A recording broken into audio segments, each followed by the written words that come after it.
सत संगत जी, प्यार से कहना धन निरंकार जी। आप सबको जैसे पता ही है कि पिछले एक हफ्ते से जहां हरियाणा और राजस्थान के कुछ शहरों में जाके प्रतिदिन आप जैसे आज इधर आए हैं, वैसे ही स्थानीय महापुरुषों के उधर भी सत्संग रूप में दर्शन करने का अवसर मिला। और जिस तरह आज जो नज़ारा है कि हर कोई उसी उद्देश्य से सत्संग आ रहा है कि इस निराकार की, इस परमात्मा की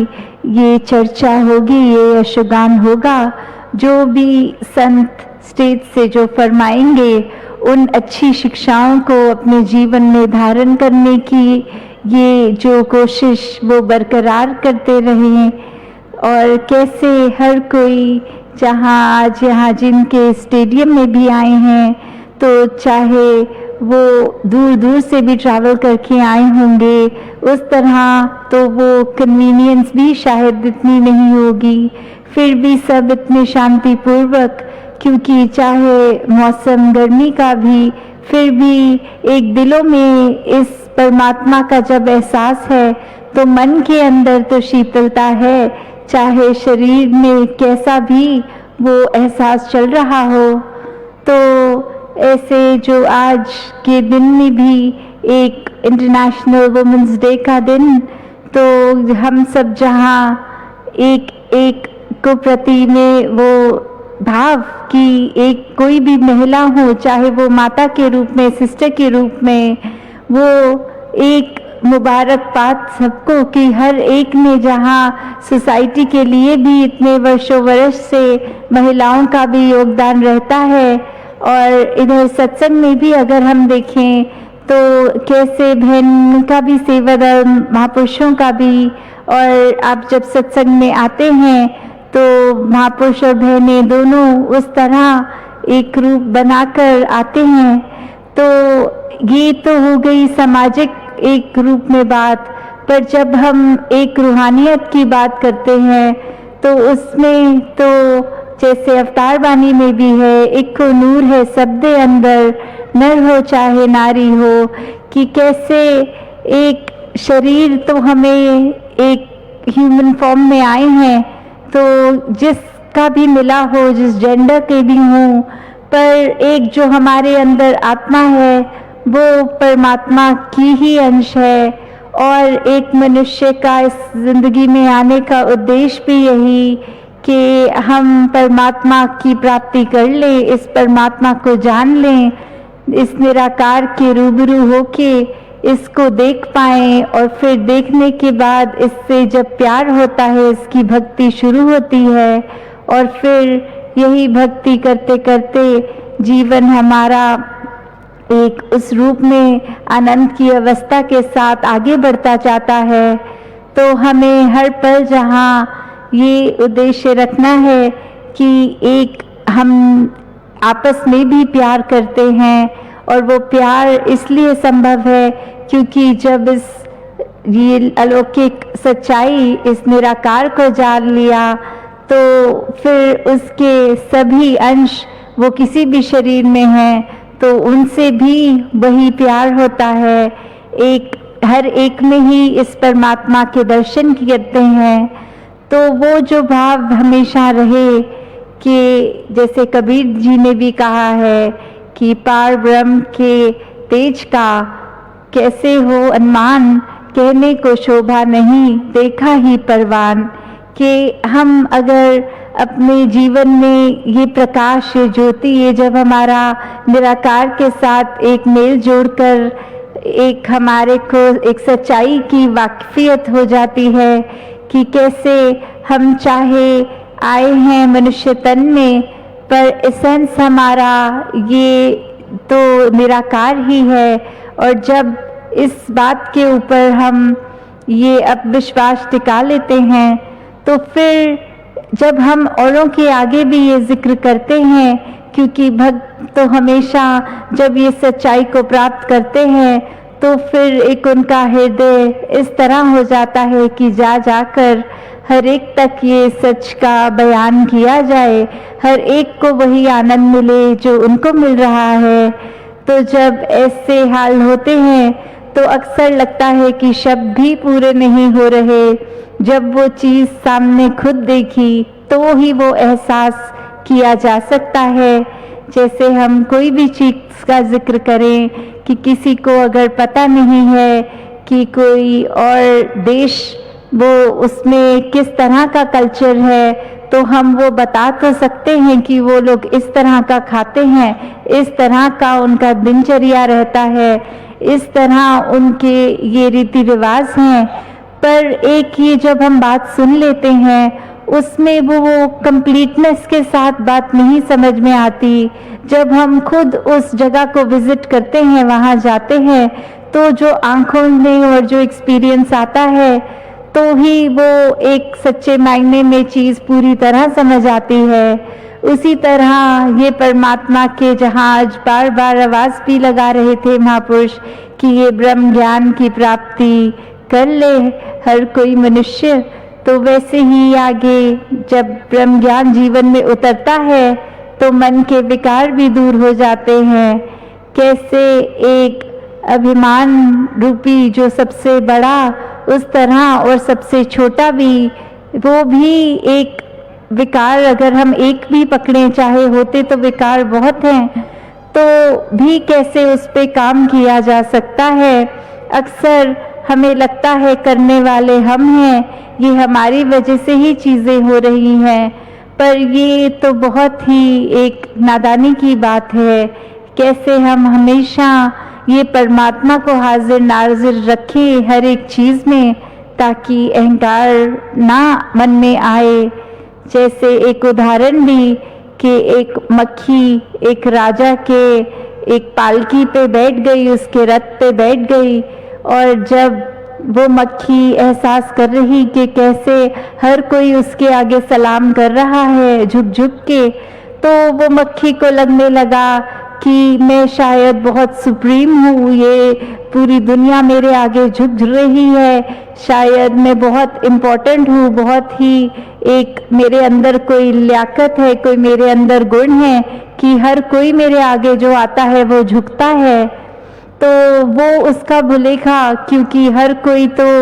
उस राजा को के आगे झुक रहा है जिसकी वो वाहन पर बैठी है मक्खी। तो जिस पल वो राजा उस अपने रथ से उतर जाता है, फिर वो मक्खी बैठे हुए जब देखती है कि अब तो कोई भी सलाम नहीं कर रहा, कोई भी मेरे आगे नहीं झुक रहा, तो उसको समझ में आता है कि वाकई ही ये सब सलाम मुझे नहीं, जिसके वजह से हम ये जिसकी गाड़ी में मैं उसके रथ में बैठी थी वो राजा, वो महान था, और सब असल में तो उसको सलाम कर रहे थे। तो कैसे मन में हमारे अहंकार आने के समय तो कैसा भी आ जाता है, हम किसी रूप में भी अपने आप को इतना महान अपनी ही नज़रों में बना लेते हैं, तो वो भी थोड़ा समय बाद ही जब चीज़ें आती हैं सामने तो हमारा अहंकार जहाँ खुद ही टूट जाता है, वहीं उस समय फिर इस दातार की ओर ध्यान जाता है कि आगे से हम ऐसी ये भूल चूक ना करें कि जब पता है कि दातार ही बड़ा है और दातार ने ही कुछ भी लियाकत बख्शी है, तो उस वजह से ही ये हमें उस टाइम का वो जो प्रोविज़न कह ले, वो एक हमको उस समय एक चीज़ के लिए हमारे वाहवाही भी अगर हो जाए, चाहे कोई कार्य भी कर रहे हों, कहीं हम समझ लेते हैं कि हमारे पास तो बहुत धन दौलत है, हम सोसाइटी में बहुत एक ऊंचा नाम रखते हैं, या हमारे जानने वाले बहुत हैं, तो फिर अगर हम कुछ अच्छा कार्य कर रहे हैं, चाहे वो समाज के प्रति या कुछ और, तो वो करते समय मन में अभिमान ना आने दे, क्योंकि आज तो इस परमात्मा ने अगर दी भी है वो योग्यता हमें, पर कल को हो सकता है वो धन राशि, वो उस तरह की चीज़ें हमारे पास ना हो, तो आज अगर हम अभिमान कर भी रहे हैं तो वो हमारा नुकसान ही है। सिर्फ और सिर्फ यही मानते चले जाएं कि दातार ने जो बल दिया है उसी से ये अपनी भी और अपने परिवार की, आगे समाज की, संसार की सेवा कर सकते हैं, वरना तो एक हमारे अंदर तो वो चीज़ नहीं थी कि खुद से कैपेबिलिटी वैसी कि कुछ भी कर सके। तो दातार जहाँ कृपा करे कि मनो में तो हर किसी को ही हमने अपना ही एक, जिस तरह बोलते हैं कि एक अपना सोल मेट की तरह ही हर एक को लेना है, क्योंकि हम भी जिस परमात्मा की अंश हैं, सामने वाला भी, तो फिर वो भेदभाव, वो नफरत उस तरह मन में आनी नहीं चाहिए किसी के भी। कैसे एक कम्युनिकेशन का भी अक्सर एक गैप पड़ जाता है, चाहे वो घर के अंदर के ही कुछ सदस्य हों या ऑफिसेज में कहीं हम काम करते हों, वहाँ भी कि हम कहना तो कुछ चाहते थे, समझने वाले ने कुछ और समझा, और वो जब मैसेज कन्वे भी हुआ तो कुछ और ही, कोई तीसरा ही पहलू एक सामने आ गया। तो कैसे हमने जहाँ एक दूसरे से भी उस तरह दिल से दिल तक जब एक हम प्यार के पुल बना लेते हैं, तो फिर वो दरार नहीं आती, वो दीवारें ही नहीं बनती जिन पे आगे दरारें आ जाएं। तो फिर हमने हर किसी से बस उस तरह साफ एकदम मन से जो भी भाव रखेंगे तो आगे वाला भी उसको उसकी तरह, उसी तरह उस भाव को समझेगा। तो हमने जहाँ कोशिशें करनी है कि आपसी घर परिवार में भी अक्सर कोई ना कोई रिश्तेदार से थोड़ा सा एक गैप फील होता है इमोशनल, कि शायद एक कोई परिवार के सदस्य हमारी बात को अच्छी तरह नहीं समझ पाते, उनके साथ हमारी इक्वेशन अच्छी नहीं है। तो कैसे एक मन में जब भी उनसे मिले तो पहला ही एक मन का भाव खटास का अगर हम नहीं रखेंगे, एक हम ही पहला कदम ले लेंगे कि उनकी बात समझने की कोशिश करें, तो जहाँ पहल अगर हमने करी तो कहीं ना कहीं थोड़ा सा वो रिश्ता सुधर भी जाता है। तो जहाँ इस परमात्मा ने तो हर एक को एक फैमिली यूनिट की भी अगर हम बात करें तो इसलिए ही वो प्राप्त हुआ है कि हर कोई एक दूसरे का आदर सत्कार करे, एक दूसरे को इमोशनली सपोर्ट करे, और ऐसे और भी अच्छी चीज़ों के लिए जो फैमिली होती है। तो जहाँ हमने उस रूप में भी ये प्यार को स्ट्रॉन्ग करना है आपसी, और वहीं अगर जहाँ संसार की बात होती है कि the world is our family, तो पूरा संसार ही एक परिवार जो है, उस प्रति भी हमने कुछ मन में किसी के लिए भी एक गलत भाव नहीं लेना। कोई व्यक्ति अगर दिख भी रहा है कि गलत काम कर रहा है, कैसे कोशिश करनी है कि उसके उस कर्म के लिए उसको समझाया जाए कि आप एक अच्छे इंसान हैं, पर ये काम आप गलत कर रहे हैं, तो आप कोशिश कीजिए कि ऐसा ये बुरा काम ना करें। तो उस प्रकार जब हम एक दूसरे का सहारा बनते हैं, जैसे मिशन में भी वो कोट बहुत सुनते हैं, हम मानव को मानव हो प्यारा, एक दूसरे का बने सहारा, कि कैसे फिर हमने एक दूसरे का जब सहारा बन जाते हैं। क्योंकि अभी हमने अगर कोरोना के टाइम भी ये देखा कि अगर कभी आइसोलेट होना भी पड़ा तो अकेले वो समय काटना कितना ही मुश्किल होता है। चाहे हम अपने कमरे में ही बंद हो जाते थे, परिवार वालों से भी नहीं मिल पाते थे, तो कैसे एक आइसोलेशन में सर्वाइवल तो पॉसिबल है नहीं। तो फिर क्यों ना जिनके साथ एक हमने रहना है उनके साथ अपने रिश्ते नाते अच्छे कर लिए जाएं, क्योंकि वो जब भी उनसे मिल रहे हैं तो मन में सिर्फ और सिर्फ प्यार का भाव हो, हमारी ये कोई एक्टिंग रूप ना हो कि उनके सामने तो मुंह से उनको अच्छी बातें बोल दी, पर मन में एक ऐसी फीलिंग आ रही है कि बस ये एक फॉर्मेलिटी है जो अदा करनी है, कि अभी बस 2 मिनट बात करके हम भी पीछे हट जाएंगे, दूसरा भी अपने रास्ते चला जाएगा। तो अगर मन के भाव सिर्फ कुछ पलों के लिए ही एक दूसरे को एक बनावटी रूप में प्यार देना है,